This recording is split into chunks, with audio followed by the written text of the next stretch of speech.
মেয়েটা যাকে আমি মেয়েটা বলে ডাকি তার সম্পর্কে দুটো কথা বলবো। আসলে মেয়েটার সঙ্গে এত কথা বলেছি, আজকে যদি বিদায় বেলা মেয়েটা সম্পর্কে কথা না বলে সেটা আমার খুব অন্যায় হবে।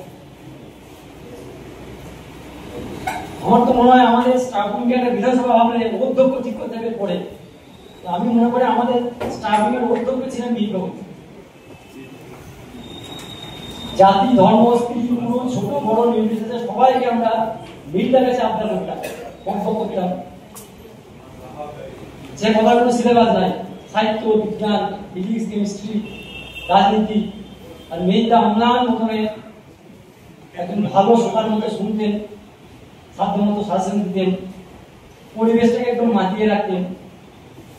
জানি না মেয়েটার এই থাকা জায়গা কিভাবে পূর্ণ হবে।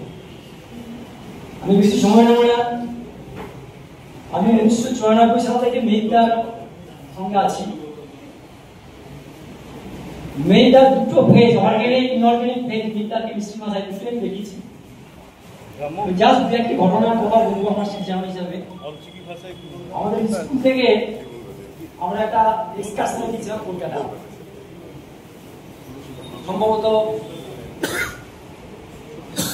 বাসে করে। অনেক কয়েকজন টিচার দা 3 কোটি বাংলা মারা গেছেন। আমি দেবজিৎ বাবু, মিত্র সম অরুণদা, বিবাহটি তাদের নাম ভুলতে পারে।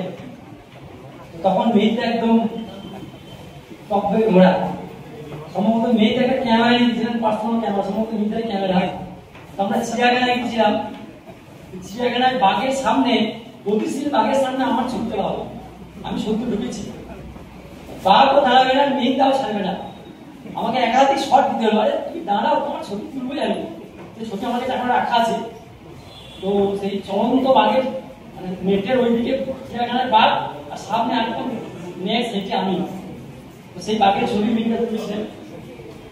তো ভবানীপুর স্কুলে আমরা রাতে ছিলাম। কমান্ড হসপিটালে দেবজিতার নেতৃত্বে আমরা টিমের ধরা গিয়েছিলাম। অনেক স্মৃতি। তো যাই হোক, মেয়েটার সঙ্গে প্রায় 3 দশকের উপরের স্মৃতি, সেটা অল্প কথা বলে শেষ হবে না। আমি যখন চাকরিতে প্রথম ঢুকি, তখন এই স্কুলে প্রশ্ন ছাপা হবে, ম্যানস্কেপ আমি লিখে দিলাম। স্কুল থেকে বলা হয় তোমার ম্যানস্কেপটা লেখো, তোমার একটা প্রেসে যাবে। যদিও আমি স্কুলে চাকরি করার আগে পার্টনার থেকে যুক্ত ছিলাম, কিন্তু সেভাবে তো আমার প্রশ্ন ছাপেনি এত বড় স্কুলে। তো প্রথমে আমাদের মেয়েটাকে দেখালাম, মেয়েটা এই ম্যানস্কেপটা ঠিকঠাক আছে তো?